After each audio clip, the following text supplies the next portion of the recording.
उदरमतवादी आणि कर्तव्यदक्ष पोलीस निरीक्षक साहेब माननीय कोकडे साहेब, या ठिकाणी उपस्थित असलेले सर्व मुस्लिम मशिदी ट्रस्टचे अध्यक्ष, पत्रकार, माजी नगरसेवक या ठिकाणी उपस्थित असलेल्यांचं अगोदर मी त्यांचा धन्यवाद करतो. कारण बार्शी शहरामध्ये गेल्या अनेक वर्षापासून इस्लाम धर्माचे संस्थापक हजरत मोहम्मद पैगंबर यांची जयंती दरवर्षी आनंदाने आणि उत्साहात साजरी या बार्शी शहरात प्रत्येक जाती धर्मातले लोक येऊन साजरी करतात.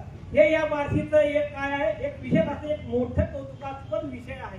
परंतु गेल्या वर्षी ज्याप्रमाणे आपले गणित उत्सवच्या कार्यक्रमामध्ये हजरत मोहम्मद पैगंबर यांची जयंतीच्या निमित्ताने कार्यक्रम झाले, अत्यंत कार्यक्रम झाले, परंतु काही अविचार माणसे होते ते अशांतता प्रस्थापित करण्याचा प्रयत्न केलेला होता. परंतु नवीनच आलेले आपले कुकडे साहेबांनी त्यांची कामाची फक्त एकच झलक दाखवली की बार्शी शहरामध्ये पूर्ण शांतता प्रस्थापित झाली. तसेच यावेळेस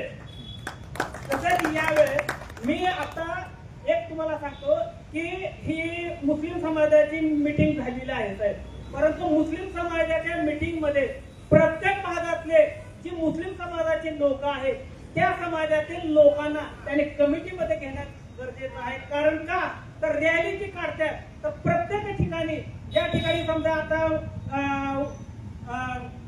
मल्लप्पा दर्शेचे रोड या ठिकाणी पासून मिरवणुकीची सुरुवात होते, त्या ठिकाणी मंगळवार पेठेतले आहेत, तिथले एक मुस्लिम समाजाचे जे असतील समाजसेवक त्यांना पण त्या मीटिंग मध्ये घेणं गरजेचं आहे. लिंबोली सावरीच्या ठिकाणी जे आहेत त्यांच्या पण घेणं गरजेचं आहे. असली एक या ठिकाणी मिरवणूक कमिटी स्थापन करणं अत्यंत गरजेचं आहे. आणि तीच मीटिंग कमिटीमध्ये साहेब ज्यांच्यावर जबाबदारी दिलेली आहे तुमचं त्या ठिकाणी काम राहणार नाही. जबाबदारी तुम्ही दिल्यानंतर ते शेवटपर्यंत पार पडणं अत्यंत गरजेचं आहे. म्हणून अगोदर ती कमिटी स्थापन करणं अत्यंत गरजेचं आहे.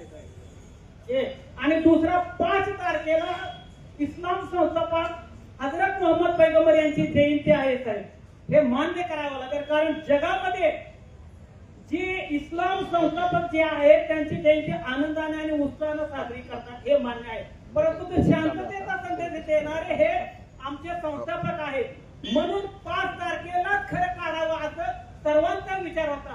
परंतु आपल्या महाराष्ट्राची शान आहे की या वेळेस गणेश उत्सव आहे आणि ईद मिलाद आहे, परंतु या 10 दिवसाच्या कार्यक्रमामध्ये जे आनंदाने जे आपले जे हिंदू बांधव आहे, मुस्लिम बांधव आहे, इतर समाजाचे ते आहे ते सुद्धा या मिरवणुकीमध्ये उत्साहाने साजरे होतात.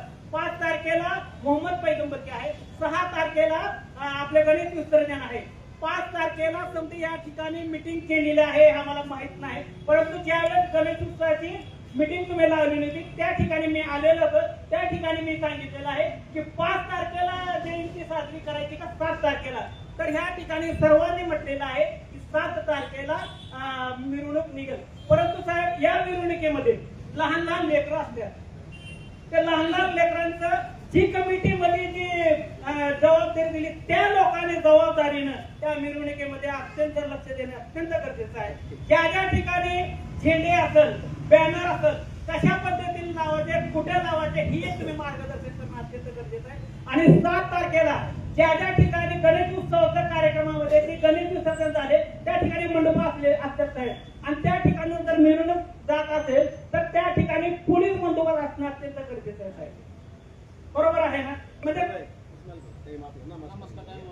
असू द्या तुमच्या सारखे असे आहेत म्हणून तर आम्ही तुम्हाला कुठल्याही पद्धतीमध्ये तुम्ही रिमार्क देत नाही.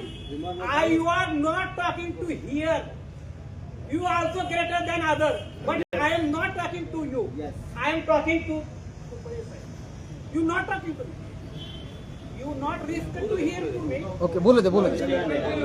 Then after I am only speak to you.